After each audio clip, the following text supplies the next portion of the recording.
तो चलिए आगे बढ़ते हैं। कर रहे हैं तो वो सिर्फ एक बहानेबाजी है कि ट्रांसलेशन गलत की गई है। दूसरा जो फिल्टर लगाया जाता है वो है कि इसे आउट ऑफ कॉन्टेक्स्ट कोट किया गया। लेकिन जब इस्लाम को शांति प्रिय दिखाना होता है तब ये एक आयत कोट कर देते हैं, तब कॉन्टेक्स्ट की बात नहीं करते। तो आज मैं उसे रिवर्स करने वाला हूं कि जब ये आयत कोट की जाती है तो हमें उसका कॉन्टेक्स्ट समझना जरूरी है। तो ये जो चैप्टर नंबर 109 है, इस चैप्टर का नाम है अल काफिरून। काफिर काफी लोग अब समझते हैं हमारे देश में कि अकॉर्डिंग टू इस्लाम जो नॉन मुस्लिम है उसे काफिर कहा जाता है। अब इस डेफिनेशन को भी कई बार वो छुटलाने की कोशिश करते हैं कि नहीं नहीं, जो काफिर है वो नॉन मुस्लिम को नहीं कहते, वो सिर्फ एथीस्ट को कहते हैं कि जो नास्तिक है उसे कह देते हैं अगर आप कृष्ण को जीसस को मानते हो तो आप काफिर नहीं हो। दिस इज अगेन अ लाई, ये झूठ बोलते हैं क्योंकि कुरान में अगर आप जो चैप्टर नंबर 98 है उसकी पहली वर्स और छठी वर्स देखेंगे तो वहां पर काफिर की डेफिनेशन एकदम क्लियर है। आयत आती है काफिर यानी अहले किताब और मुशरिक। अब अहले किताब फ्रेज जो है अरबिक है, अहल यानी लोग, अहले किताब यानी पीपल ऑफ द बुक या किताब वाले लोग। तो काफिर यानी अहले किताब और मुशरिक। अब अहले किताब फ्रेज जो है अरबिक है, अहल यानी लोग, अहले किताब यानी पीपल ऑफ द बुक या किताब वाले लोग। तो अहले किताब टर्म में क्रिश्चियंस भी आ जाते हैं और ज्यूज भी आ जाते हैं। तो जो जीसस क्राइस्ट को मान रहे हैं वो भी इंक्लूडेड है, जो यहोवा को मान रहे हैं वो भी इंक्लूडेड है। फिर जो शब्द मुशरिक आया है, मुशरिक जो रूट है शर्क है।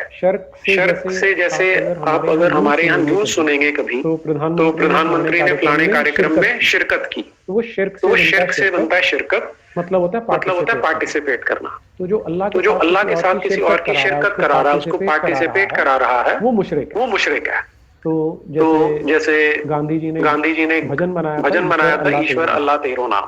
तो according to definition of Islam, देखिए अब ये यहाँ पर जो है ना, ये 98 का जो सूरा है, ये 98 का सूरा ये आपके सामने है।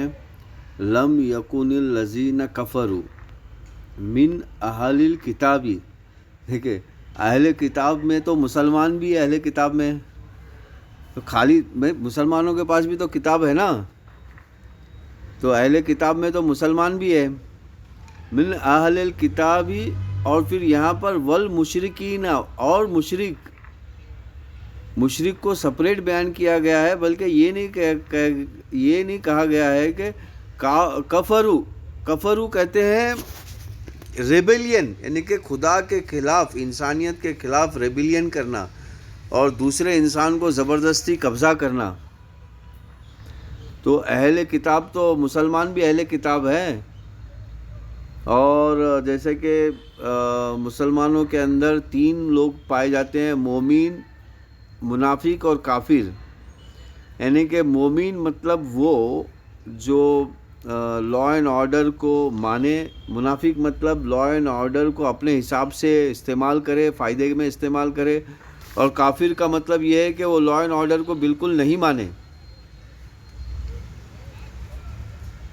तो अब मैंने ये आयत आपके सामने खुद रख दी है कि यहाँ पर किस तरह साफ साफ लिखा हुआ है, और आपने देखा होगा कि वहाँ पर 109 नंबर की आयत को तो इन्होंने बता दिया, लेकिन इस आयत को वो नहीं बता रहे हैं। ये शिर्क है क्योंकि हम इसमें ईश्वर को अल्लाह के बराबर पेश कर, और फिर इन्होंने ये कहा कि ईश्वर अल्लाह तेरो नाम को हम शिर्क समझते हैं। तो किसने कहा भाई शिर्क समझते हैं? वो तो ज़बान का प्रॉब्लम है। ज़बान में जो है, संस्कृत ज़बान में ईश्वर है तो अरबी ज़बान में अल्लाह है, लेकिन संस्कृत ज़बान में जो ईश्वर है वो ख़ास क्वालिटी का नाम है, उस क्वालिटी के हिसाब से रहमान आता है नाम। और अरबी ज़बान में जो अल्लाह है वो सेम टू सेम अल्लाह जो है वो संस्कृत ज़बान में भी अल्लाह ही बोला जाता है। अल्लाह उपनिषद तो बाज़ दफ़ा एक पूरा उपनिषद के किताब का नाम है जिसमें अल्लाह की खूबियों का डेफिनेशन है पूरे का पूरा। अल्लाह तो संस्कृत में ही बोला जाता है। ईश्वर जो है वो रहमान के अरबी के सेंस में रहमान आता है तो अरबी में वो रहमान बनता है। चलो नेक्स्ट आगे चलते हैं। उसको इक्वेट कर रहे हैं विच इज अ क्राइम, इसलिए आपको ये भजन मंदिर में तो सुनाई देगा, किसी मस्जिद में कभी सुनाई नहीं देगा, क्योंकि वो देखिए मंदिर में तो सुनाई देगा, किसी मस्जिद में सुनाई नहीं देगा भजन। अरे भाई पहली बात तो देखिए जो भजन है वो भजन गाना है, इस तरह सिर्फ भजन ही गाते रहना है बोल के हिंदुइज्म में भी नहीं है, सनातन धर्म में भी नहीं है। सनातन धर्म में भी सलात है, जिसको हम संस्कृत में योगा कहते हैं। सनातन धर्म और अगर जनरल वर्ड में इस्तेमाल करेंगे कि तो मेडिटेशन बोला जाता है। सिर्फ भजन गाते बैठो आप बोल के संस्कृत ज़बान में भी नहीं है, मतलब किताबों में नहीं है, वेदा में नहीं है, पुराणास में नहीं है, उपनिषद में नहीं है। कहीं एक जगह तो आप बताइए कि भजन बस गाते ही बैठना है, बस सिर्फ भजन ही करते बैठना है। हाँ, वो तो योगा करना है, मेडिटेशन करना है, तो उस लिहाज से वो नहीं है। हाँ, अगर फिर अभी आप कुछ लोग जो सलाम बोलकर पढ़ते हैं तो वो सेम टू सेम, अगर संस्कृत जैसा सेम टू सेम वो भजन की सिफत में आता है। सलाम के अंदर है, ये नाद के अंदर है, और फिर नाद बोल रहा हूँ मैं, ये हमद के अंदर ये बात है। संस्कृत ज़बान में अगर हमद पढ़ेंगे तो वो खुद ब खुद आएगा उसमें। देखिए मैंने पहले ही कहा था कि झूठ उन्हें पता है कि हम टेक्निकली क्या कर सकते हैं। तो coming back to chapter number 109, इस चैप्टर का नाम है अल काफिरून, यानी काफिरों के बारे में चैप्टर, नॉन मुस्लिम्स के बारे में चैप्टर है। इसका कॉन्टेक्स्ट ऐसे है कि जो इस्लाम को जिसने स्टार्ट किया था उसका नाम मोहम्मद बिन अब्दुल्ला था। जन्म हुआ था 570 में, और जब वो 40 वर्ष का हुआ लगभग 610 ईस्वी में तब उसने क्लेम करना शुरू किया कि वो पैगंबर है और गॉड है अल्लाह नाम का। ये अल्लाह नाम वहाँ पहले भी था। अल्लाह को पहले भी जो मक्का है वहाँ पर पूजा जाता था उसे। तो लेकिन उसने इसको एक्सक्लूसिव बना दिया कि जो अल्लाह है उसने मुझे अपना पैगंबर चुना है, और आज के बाद उसके सारे मैसेजेस मेरे थ्रू आया करेंगे। आप इसको इंडियन कॉन्टेक्स्ट में बिल्कुल कंपेयर करके देखिए, क्योंकि जो आज से 1400 साल पहले मक्का का समाज था वो लगभग वैसा ही है जैसा आज हमारे देश का समाज। अब यहाँ पर ये साहब जो है, मतलब ये हमारे प्यारे दोस्त जो है, वो ये कहना चाह रहे हैं कि उन्होंने ऐलान किया। तो भाई उन्होंने ऐलान किया तो सारी पुरानी जितनी भी मजहबी किताबें हैं उसमें उनकी निशानदेही है। भगवत गीता और वेदा और पुराना और उपनिषद में तो सब में ज़्यादा निशानदेही है, बाइबल से ज़्यादा निशानदेही है। यानी कि बाइबल के प्रॉफिट की सूरत में नहीं, बल्कि अवतार विष्णु के अवतार की सूरत में तो ज़्यादा सबूतें हैं वेदा और मतलब पुराना उपनिषद वेदा के अंदर।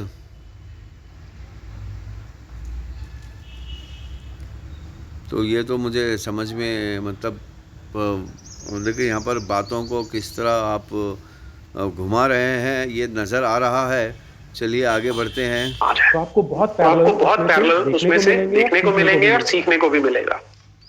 तो आप इसे ऐसे इमेजिन करके देखिए कि आप अगर एक गली मोहल्ले में, एक सोसाइटी में रहते हैं जहाँ पर 500-700 लोग हैं, और एक दिन एक व्यक्ति ये अनाउंस करता है कि आज से राम जो है वो सबसे सुपीरियर है, बाकी सारे देवी देवता हो सकते हैं, राम सबसे सुपीरियर है, उसके मैसेजेस आज से मेरे थ्रू आया करेंगे, या कृष्ण या शिव आप कोई भी ले सकते हैं। तो मैं बहुत बार लोगों से क्वेश्चन पूछता हूँ कि तुम्हारा उसमें पहला रिएक्शन क्या होगा? तो बोलते हैं कि हम कहेंगे यार ये तो पागल हो गया। कि अगर अब देखो ये कह रहे हैं कि हाँ वो बिल्कुल, अगर कोई नीरज अत्री अगर ये बात बोले तो लोग ऐसे ही कहेंगे कि हाँ ये तो पागल हो गया है। लेकिन पुरानी जितनी भी किताबें हैं मजहबी, उन किताबों में जो मोहम्मद रसूलुल्लाह है उनकी निशानदेही है। काल की अवतार है, मोहम्मद ही काल की अवतार है बोल के उनकी निशानदेही है। हाँ, अब निशानदेही रहने के बावजूद भी आप अपनी किताबों का इनकार कर रहे हो। आप दूसरों की किताबों का इनकार करने रहे हो, आप अपनी किताबों का इनकार कर रहे हो। तो बच्चा है तो उसे समझाने की कोशिश करेंगे, इग्नोर करेंगे। बड़ा है तो हम सोचेंगे कि पागल है या अपनी दुकान खोलना चाहता है। तो जो मक्का के लोग थे उन्होंने भी वैसे ही रिएक्ट किया था। कुरान में ऐसी कई आयतें आपको मिलेंगी जहां पर कुरान में ही बताया जा रहा है कि मोहम्मद बिन अब्दुल्लाह को लोग मजनू कहते थे। मजनू अरबी भाषा का शब्द है जिसका मतलब होता है दीवाना या पागल। तो एग्जैक्टली वैसा ही रिएक्शन था जैसा हमारे समाज में होगा। क्योंकि तो अरे मेरे प्यारे भाई नीरज जी, तो जो आदमी जो है अपनी इच्छाओं में, अपनी वेग में इतना खो गया है, तो वो दूसरों को तो पागल ही बताएगा। जब अगर दूसरा आकर किसी को वो कहेगा कि नहीं ये नहीं करना है, तो वो पागल ही कहेगा। जैसे कि आज आप कमाटीपुरा और जैसे कि वैशावर्दी है, हमारे मेट्रो सिटीज़ में खुलेआम होता है। अगर वहाँ जाकर हम अचानक एक आदमी अपने आप को बोले, वहाँ बीच में खड़े रहकर नहीं आप ये सब गलत कर रहे हो, तो वो तो हमें पागल ही बोलेगा। अब जिस तरह डांस बार है, बियर बार है, और जिस तरह कुछ डांस बार में जो है नंगे लड़कियां रहती हैं, वहाँ पर मतलब नंगी सर्विस देती हैं। अगर आप जाके वहाँ पर बोलोगे कि कपड़ा पहनना ये गलत कर रहे हो, आप कपड़ा पहन के करो आप, तो वो तो कहेगा कि आप पागल हो, क्योंकि यहाँ पर तो रिवाज ही वैसा है। तो वो तो इस तरह तो होना ही है। तो अब वो मतलब उस वाक़े को लेकर ये नीरज जी ये बताना चाह रहे हैं कि मोहम्मद जो है, अब कुछ लोगों ने ऐसा कहा है तो वो मतलब वो हमेशा के लिए पागल है, मतलब नहीं, मतलब कुछ लोगों ने ऐसा कहा है तो वो लगता है कि वो पागल ही है, मतलब इस तरह कहने का मतलब है नीरज जी का।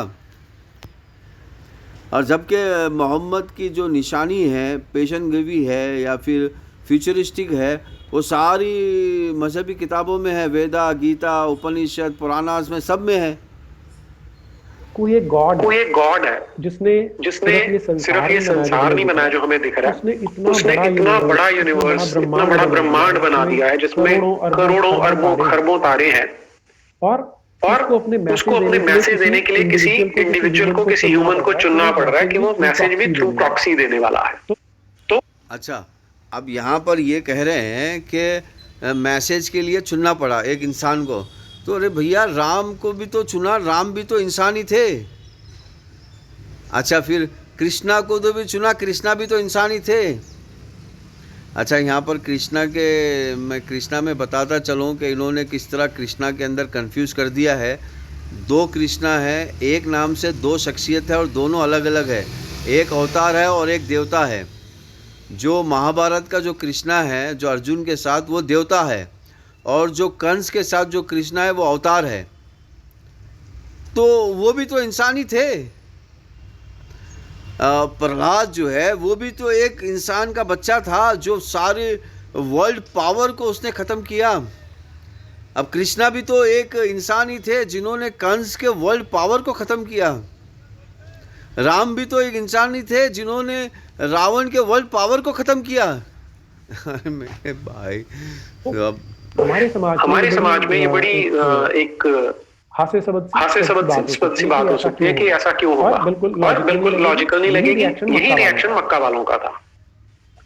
अब क्योंकि ये मोहम्मद बिन अब्दुल्लाह एक अच्छी फैमिली से बिलोंग करता था जिनकी रिस्पेक्ट थी, तो लोगों ने इसको इग्नोर किया या पागल कहा। इस तरह का रिएक्शन लगभग 12-13 वर्ष तक वहां चलता रहा। और दूसरा जो फैक्टर इसने ऐड किया, अब एक तो है कि आपने राम के मैसेजेस मेरे थ्रू आएंगे, राम को मानना सबसे बड़ा वो है, और ये शिव जो है बेकार है, कृष्ण जो है मूर्ख है, ये मूर्तियां गंदी होती हैं, इनको फेंक दो, इनको तोड़ दो। तो आपका रिएक्शन भी ऐसा होगा कि आपको गुस्सा आएगा। तो ठीक वैसा ही मक्का वालों को भी गुस्सा आता था, लेकिन वो फिर भी इसे झेलते रहे। फिर जब उन्हें लगा कि ये आउट ऑफ कंट्रोल जा रहा है, तो मोहम्मद बिन अब्दुल्लाह के माता जो पिता थे वो तो जन्म से पहले जा चुके थे। जो माँ थी वो लगभग जब ये 6 वर्ष के थे तब मर गई। तो इस अनाथ बच्चे को इसके चाचा और दादा ने पाला था। तो दादा मर चुके थे, जब चाचा था उसका सम्मान करते थे मक्का वाले। तो इसके घर जाते हैं और उसे कहते हैं कि ये जो तेरा भतीजा है ये हमें बहुत तंग कर रहा है, हम एक कॉम्प्रोमाइज कर लेते हैं कि ये हमारे जो गॉड्स हैं, जो वहाँ देवी देवता थे, उनके बारे में भला बुरा ना कहा करे, पर हम भी नहीं बोलेंगे। तो एक तरह से वो एक आप बोल लीजिए कि सुलह सफाई करना चाहते थे। हमारे यहाँ भी होता है ना कि यार तुम अल्लाह को पूछ लो, हमें अपने बारे में पूछने दो। तो तब मोहम्मद बिन अब्दुल्ला ने कहा कि अब अल्लाह मियाँ का एक नया चैप्टर उतर के आया है। वो चैप्टर है 109 नंबर। तो इसे आप पढ़ के देखिए तो आपको यहाँ से क्लैरिटी आ जाएगी। ये चैप्टर है वो कि जो अल्लाह है वो क्या बोल रहा है, ए रसूल। अल्लाह जो है ये रसूल को कहता है कि तुम कह दो कि ए काफिरो, तुम जिन चीजों को पूजते हो मैं उनको नहीं पूजता। और जिसकी देखो यहाँ पर पहले साफ साफ लफ्ज़ काफिर का डेफिनेशन इन्होंने भी समझाया, नीरज जी ने, कि मुशरिकों में से जो रेबिलियन है तो वो बिल्कुल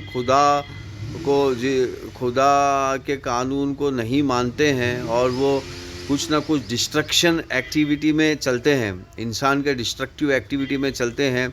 और जो किताब है, किताब देखिए, किताब कहते हैं कॉन्स्टिट्यूशन को, जो कॉन्स्टिट्यूशन को नहीं मानता और कॉन्स्टिट्यूशन के ख़िलाफ़ एक्टिविटी में चलता है तो वो काफिर है। वो आज भी वो कॉन्सेप्ट आज भी मौजूद है। अब जैसा कि देखिए आपने खुद देखा कि बहुत सारे जो अपने आप को हिंदू, अपने आप को ब्राह्मण कहते हैं, वो कहते हैं कि भाई ये जो कॉन्स्टिट्यूशन ऑफ इंडिया है ये एक शूद्र ने बनाया है, ये डॉक्टर अंबेडकर ने बनाया है, तो हम इस कॉन्स्टिट्यूशन को नहीं मानते हैं। तो अब जो इस कॉन्स्टिट्यूशन को नहीं मानने का वो जाहिर बात है ट्रेटर होगा।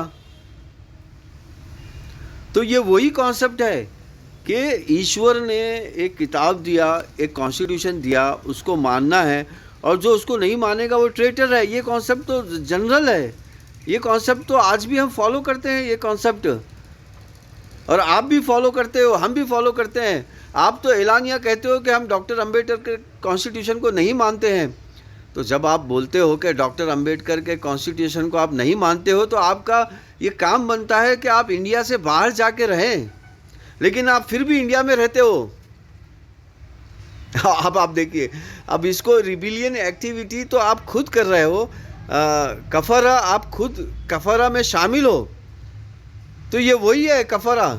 चलिए आगे। मैं इबादत करता हूँ उसकी तुम इबादत नहीं करते, और जिन्हें तुम पूछते हो मैं उनका पूछने वाला नहीं। यहाँ पर देखिए थोड़ा सा हम लफ्ज़ जो है अरबी लफ्ज़ का यहाँ पर इनके जो ये जो समझाना चाह रहे हैं उसी को हम अरबी अल्फाज में देखेंगे। देखिए अरबी अल्फाज क्या कह रहे हैं। ये अरबी अल्फाज कह रहे हैं कि कुल कह दीजिए आप कि या अय्युहल काफिरून, जो लोग रेबिलियन है, ट्रेटर है, तो ट्रेटर जो है ला अबुदु, ट्रेटर हमेशा क्या करता है, ट्रेटर हमेशा लोगों पे जुल्म करता है, लोगों के माल को हड़प करता है, लोगों के माल को कब्ज़ा करता है, वो बड़े चालाकी से, होशियारी से। तो आपका जो नज़रिया ज़िंदगी है, अब आप देखिए कि अब सूद जो है वो interest based business, interest based money taking का जो प्रोसेस है वो सनातन धर्म में भी हराम है, हिंदुइज़्म में भी हराम है, बाइबल में भी हराम है, और इसी तरह कुरान और हदीस में भी हराम है। लेकिन सनातन धर्म में हराम रहने के बावजूद भी हमारा पूरा सिस्टम जो है वो गरीबों के मेहनत को छीनना, गरीबों की मेहनत को ज़बरदस्ती लेने में चल रहा है। तो इसको ट्रेटर कहते हैं, इसको कफारा कहते हैं। तो इसी को कहते हैं कि ला आबुदू, तुम जो सिस्टम आबुद कहते हैं, पूरा एक जो ज़िंदगी जीने का जो एक सिनेरियो है या चेन है, ज़िंदगी जीने का जो सिनेरियो है जो तुमने बनाया है, दूसरों की माल को लूटने का जो तरीका, वो हम नहीं चलेंगे। और हमें पता है कि वला अंतुम आबिदूना मा आबुद, हमें पता है कि तुम भी जो हमारा इंसानियत पे चलने का जो तरीका है, वो इंसानियत के चलने के तरीके पे और इंसानियत की मदद करने का जो तरीका है उस पर तुम भी नहीं चलोगे। तो ये अल्फाज है यहाँ पर, मैं इबादत करता हूँ उसकी इबादत करने वाले नहीं, तुम्हारे लिए तुम्हारा दीन, मेरे लिए मेरा दीन। तो जब आप ये पूरे 6 सेंटेंस यहाँ पर इन्होंने कहा कि वो जो शुरू से लकुम दीनुकुम वलिय दीन वाली जो आयत है, चले हम एक बार उसको अरबी में देखते हैं। ये देखिए, ये 6 नंबर है। ये लकुम, जो तुम्हारा जो जीने का तरीका है, जमात के साथ दूसरों को लूटने का, हाँ, गरीब लोगों को लूटने का जो तरीका है, वलिय दीन, वो क्या है देखिए, वो ठीक है। अब तुम अगर दूसरों को लूटने का जो तरीका है उस पर ही तुम कॉन्सेप्ट बनाए रखे हो तो ठीक है। अब तुम तुम्हारे हिसाब से जियो ज़िंदगी, मैं मेरे हिसाब से ज़िंदगी जीता हूँ, हम हमारे हिसाब से ज़िंदगी जिएंगे। सीखते तो आपको समझ में आता है कि यहाँ पर कोई कॉम्प्रोमाइज नहीं है, कोई रिस्पेक्ट नहीं है, वो सिर्फ एक अपनी जिद पे अड़ा हुआ है और कहने को देखिए, आप यहाँ पर आप बोलिए कि यहाँ पर कॉम्प्रोमाइज़ नहीं तो क्या है। हम वहाँ पर क्या कह रहे हैं कि भाई ठीक है, अब तुमने सोच लिया है दूसरों को लूटने के कॉन्सेप्ट में ज़िंदगी जीना है। अब आप देखिए पूरे मतलब विश्व के जो अलग अलग देश हैं उनके आप देखिए कि पूरा जो इकोनॉमिकल निज़ाम है सूद का है। कई लोग कर्ज़ा लेकर जो है डूब गए, बर्बाद हो गए। फिर कई लोगों की जो बेटियां हैं उन्हें किडनैप करके जो है प्रॉस्टिट्यूट के बिज़नेस में डाला जाता है। एलानिया प्रॉस्टिट्यूट का बिज़नेस होता है। तो क्या वो हमारी बेटियां नहीं है? जो बहनें, जो हमारी हिंदू बहनें आज प्रॉस्टिट्यूट के बिज़नेस में फंसी हुई है, वो हमारी बहनें नहीं है। अब मैं ख़ास करके एक एरिया का नाम ले रहा हूँ क्योंकि वो एरिया फेमस है, कमाटीपुरा। अब वहाँ पर हमारी हिंदू बहनें, एक हिंदू बहनें जो है डेली कम से कम 10 मर्दों के साथ वो सोती है डेली, कम से कम। वो हमारी बहनें नहीं है। तो उनको हमें उनकी हिफाजत करना, उनके लिए खाने पीने का इंतज़ाम करना हमारा काम नहीं है। तो अब फिर भी हम छोड़े हुए हैं कि ठीक है अब तुम ऐसा कर ही रहे हो ज़बरदस्ती, तो हम क्या कर सकते हैं, चलिए ठीक है। तो ये तो कितना ज़बरदस्त जो है मतलब कंप्रोमाइजिंग लफ्ज़ है। फिर भी आप इसका मैसेज है ये कि तुम जिन चीज़ों को पूछते हो मैं उन्हें बिल्कुल नहीं पूछूंगा। जो तुम कॉम्प्रोमाइज़ करने आए हो मैं कॉम्प्रोमाइज़ नहीं करूंगा। वो भले लोग थे कि अभी लड़ाई झगड़ा नहीं चाहते थे और इसे भी पता था कि लड़ेंगे नहीं मेरे साथ। तो इसलिए ये चैप्टर आता है वहां पर जिसमें कहा जाता है और इसके सिर्फ लास्ट एक वर्स को कोट कर दिया जाता है कि तुम्हारे लिए तुम्हारा दीन, मेरे लिए मेरा दीन। जबकि पूरे का अगर आप पूरा इंपोर्ट देखेंगे तो आपको दिखाई दे रहा है कि यहाँ पर वो बिल्कुल एक कन्फ्रंटेशनलिस्ट मोड में है, संघर्ष है। यहाँ पे उसने इसको रिजेक्ट कर दिया कि हमारे बीच में ऐसा ट्रूस नहीं हो सकता।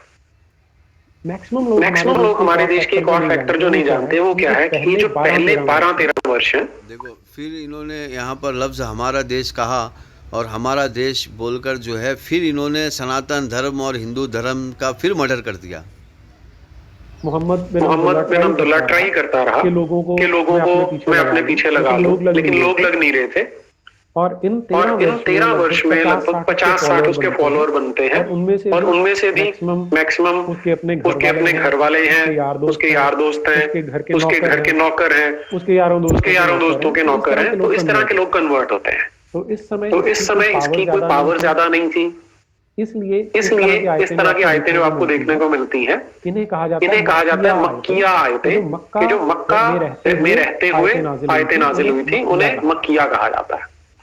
फिर जब वो मदीना शिफ्ट हो गया था तो वहां पर क्योंकि उसके फॉलोअर बहुत बढ़ गए, एक बहुत बड़ी सेना उसके पास आ गई, तो वहां पर आपको ये पैसिफिज्म देखने को नहीं मिलेगा। उन्हें कहा जाता है मदनी या मदीना वाली आयतें।